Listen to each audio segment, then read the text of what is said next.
et installer EPI Info 7 sur votre ordinateur. Tout d'abord, vous devez aller au niveau d'un navigateur. Par exemple, je clique sur Mozilla Firefox. Quand Mozilla est démarré, je vais sur Google.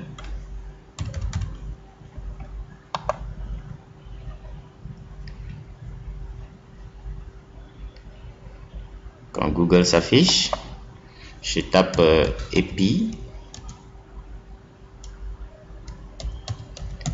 Info 7. Je tape sur Entrée. Bon, là, il y a plusieurs résultats qui sont affichés. Mais il faut choisir le bon lien. Le bon lien, c'est le lien du CDC. Le CDC a son site qui commence par www.cdc.gov.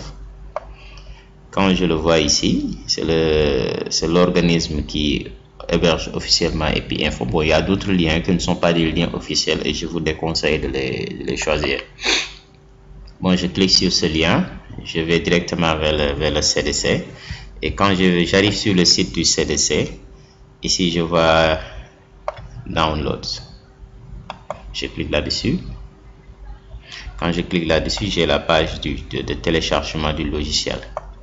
On me propose deux versions du logiciel. Il y a une version zip qui ne nécessite pas d'installation. Ça, c'est intéressant si la machine ne vous appartient pas ou bien si vous n'avez pas les privilèges administrateurs sur l'ordinateur.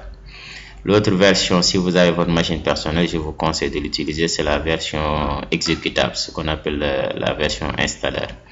Bon, auparavant, il faut regarder ici ce que ça nécessite pour s'installer, les conditions techniques. C'est-à-dire il faut au minimum avoir un système Windows XP. C'est-à-dire si vous avez Windows 7, Windows 8 et Windows 10, c'est bon. Et si vous avez le Microsoft pour le framework.net 4.0 au minimum. Bon, si vous ne l'avez pas, EPI Info va vous le signaler au moment de l'installation. Ça, c'est un framework qui est téléchargeable gratuitement. Il suffit juste de le chercher sur Google. Bon, là, je clique sur le lien. Et là, j'attends.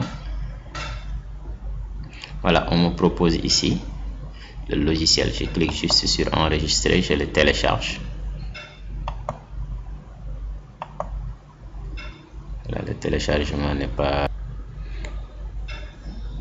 Voilà, bon, là, le téléchargement est terminé. Dès que c'est terminé, je clique là-dessus pour l'installer. Voilà, il y a un message. Et je confirme que c'est un fichier que j'ai moi-même téléchargé et je clique tout simplement sur exécuter. Voilà, quand je clique sur exécuter, c'est cette fenêtre là qui s'affiche. Voilà, la fenêtre d'installation du logiciel. Voilà, ici je clique juste sur next. Si tout se passe bien, vous avez le framework, vous aurez toujours ça installe. Et là, ça s'installe.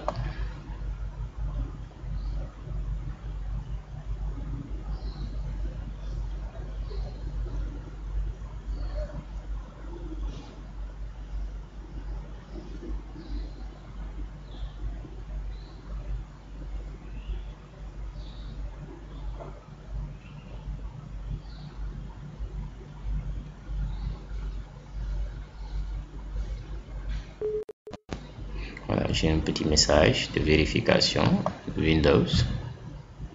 Je l'accepte. Voilà, et là l'installation démarre.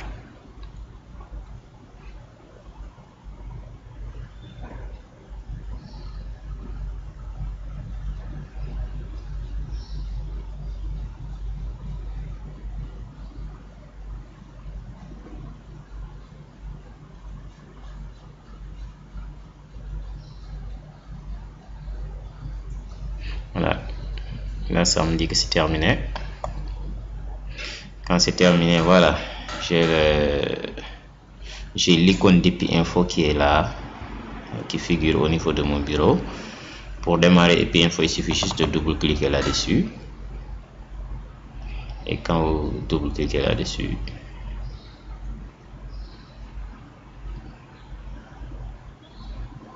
le logiciel va être lancé.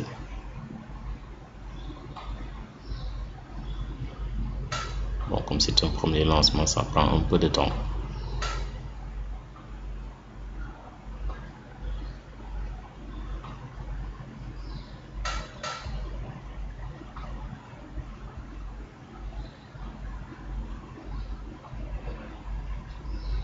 Voilà, et puis il faut y lancer. Et nous avons la fenêtre principale. Dans la prochaine présentation, nous verrons les différentes fonctionnalités de cette fenêtre.